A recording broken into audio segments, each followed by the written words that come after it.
Apa lafal zikir yang paling indah? Zikir yang dirindukan oleh seluruh kaum muslimin. Zikir tersebut adalah talbiyah.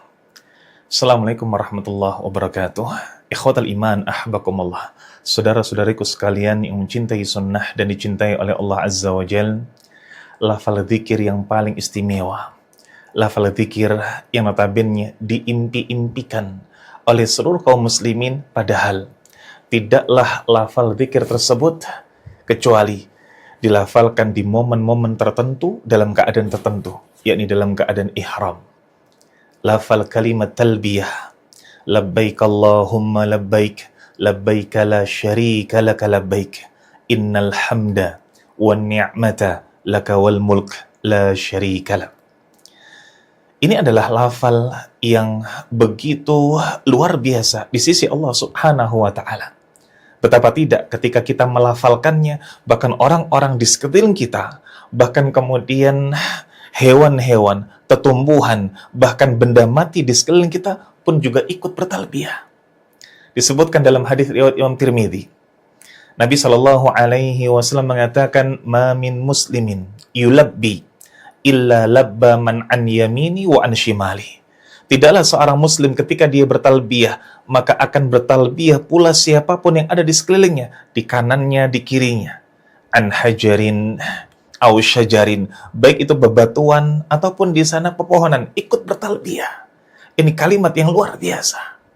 Maka ikhwatal iman, ahbakumullah, jangan sampai kemudian di antara kita yang sudah Allah perjalankan ke Baitullah, baik itu kemudian untuk umrah ataupun haji, kemudian menganggap ini hanya sekedar ucapan-ucapan yang notabene kita lafalkan setelah mengucapkan ihlal, setelah kemudian berniat haji ataupun umrah. Anda harus kita hayati, harus kita resapi. Para ulama ketika menjelaskan tentang bagaimana kandungan dari talbiyah, maka ada banyak sekali. Di antaranya adalah ketika seseorang bertalbiyah, maka dia akan mengatakan, ijabatan laka, ijabah.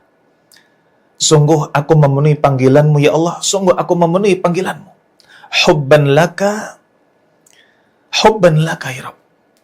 Sungguh aku mencintaimu ya Allah, sungguh aku mencintaimu. Begitu pula, iktiraban ilaika, iktirabin. Sungguh aku mendekatkan diri kepadamu dan aku akan terus mendekatkan diri kepadamu. Ini kalau kemudian kita resapi saja, memenuhi panggilan, mencintaimu, begitu pula terus mendekatkan diri kepadamu, kita sendiri sudah akan gemetar. Betapa dahsyat, betapa powerfulnya talbiyah ini. Makanya, sebuah kesalahan yang sering kali terjadi ketika melafalkan talbiyah lirih-lirih. Dia tidak pede.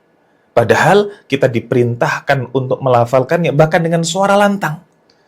Disebutkan dalam sebuah riwayat ketika Nabi SAW mengabarkan bahwa datang di sana Jibril alaihissalam an amara untuk memerintahkanku, yakni perintahkan kepada para sahabat ayyarfa'u aswatahum bitalbiyah, untuk mengangkat suara mereka ketika talbiyah.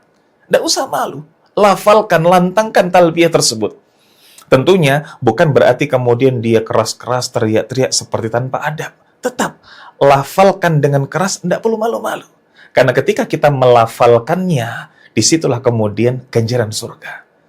Nabi SAW pun menyampaikan dalam sebuah hadis yang sahih, tidaklah seseorang yang ia bertalbiyah, begitu pula tidaklah seseorang yang bertakbir, ma ahalla muhill wala kabbara mukabbir illa busyira bil jannah. Tidaklah orang yang bertalbiyah, tidaklah orang yang bertakbir, melainkan ia akan diberikan kabar gembira berupa surga. Jangan malu untuk bertalbiyah dan resapi makna talbiyah. Semoga Allah Subhanahu wa Ta'ala perjalankan kita ke Baitullah, lalu kemudian diberikan ganjaran berupa surga.